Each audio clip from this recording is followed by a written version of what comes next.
二根經文法篇二，動詞第一篇時態。上一集我哋講到英文字嘅分類，咁總共有8大類嘅，其中最重要嘅咧就係動詞同埋名詞。咁我哋今次咧會從動詞開始。英文句子最重要核心係動詞，所有有形無形嘅動作咧都係用動詞嚟表達嘅，例如包括 do 啦、go 啦、think、fight、eat、drink、feel， 全部都係動詞。動詞亦都係變化最多嘅英文字。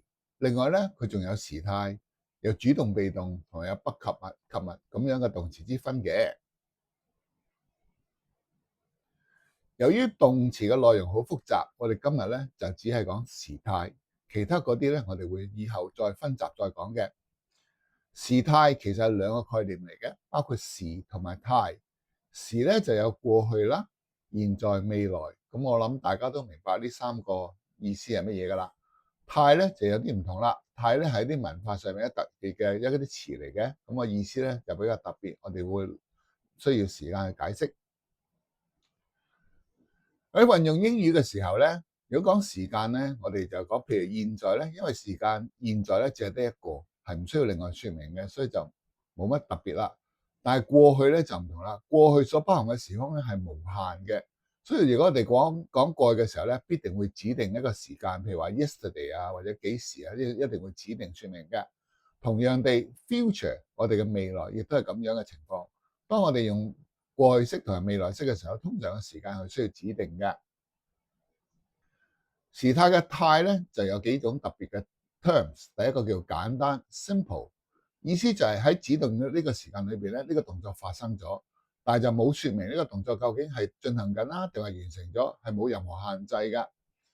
而第二個進行 continuous 咧，就係講喺我哋說話裏邊指定嘅時間嗰陣時候咧，呢個動作正在進行中。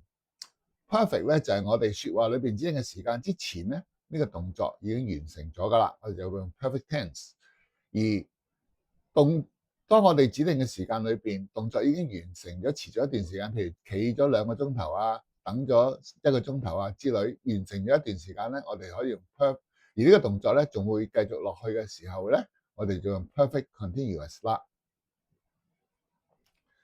時態嘅運用，以上嘅說明咧，即係之前嗰2個說明咧，就按照正常表達嘅運用，通常咧可以講覆蓋咗80% 嘅英語運用嘅。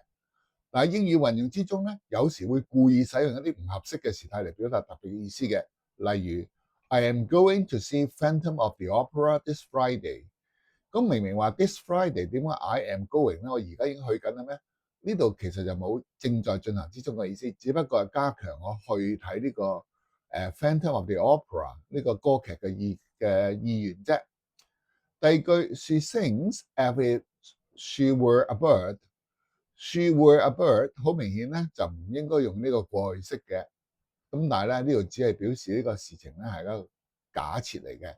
咁我個人認為咧，呢啲咁嘅特別情況咧，整個另外討論嘅，就唔適宜當作時態嘅正常使用咁樣嚟討論嘅，所以就不必要咁令到學習太過複雜。所以咧我哋就今次咧就唔會考慮呢啲特別用法住。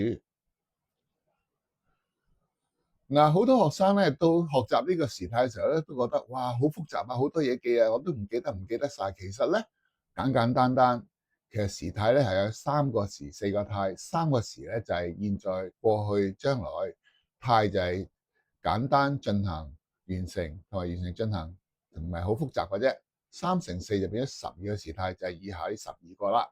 咁如果將佢逐個要記咧，當然會好亂啦。咁我不過都講一次佢哋嘅名。第一個叫 past simple、past continuous、past perfect、past perfect continuous。其實以下嗰啲都係重複噶啦，只係將個第一個字 past 變咗 present 啫。present simple、present continuous、present perfect、present perfect continuous。future 都一樣 ，future simple、future continuous、future perfect、future perfect continuous。咁呢個點解特別淺色咧？因為呢個 tense 係好少見，基本上可以當冇嘅。佢哋嘅中文咧就可以講成過去式、過去進行式、過去完成式、過去完成進行式、現在式、現在進行式、現在完成式、現在完成進行式、未來式、未來進行式、未來完成式。咁其實咧都係好重複嘅，只不過係寫起上嚟變咗十幾個要記嘅啫。如果你再覺得難咧，就好似將佢譬如呢個係 A 過去式就係 A1、A2、A3、A4、B1、B2、B3、B4，覺得好其實就唔係好難記嘅，用啲簡單嘅方法幫自己記憶。好啦，跟住我哋睇啲例子啦，譬如將個 do 嘅不同嘅 tenses 寫出嚟就係咁啦。過去式 did， 過去進行式 was doing， had done， had been doing，do is doing， has done， has been doing。Will do, will be doing, will have done, will have been doing。咁呢啲咧都係一啲好基本、好規律性嘅變化嚟嘅，唔會太難。同樣地啦 ，go 就可以變成 went, was going, had gone, had been going。Go is going, has gone, has been going。Will go, will be going, will have gone, will have been going。咁咧，好對唔住喺呢度串少咗個 I 啊。咁今次嘅分享咧就到呢度為止。咁咧就再想提醒大家一次，呢個 tenses 咧好似好多人覺得好複雜，其實咧我哋可以好簡單咁樣學嘅。好啦，我哋分享到此為止，我哋以後再會講多好多次呢個 verbs 嘅。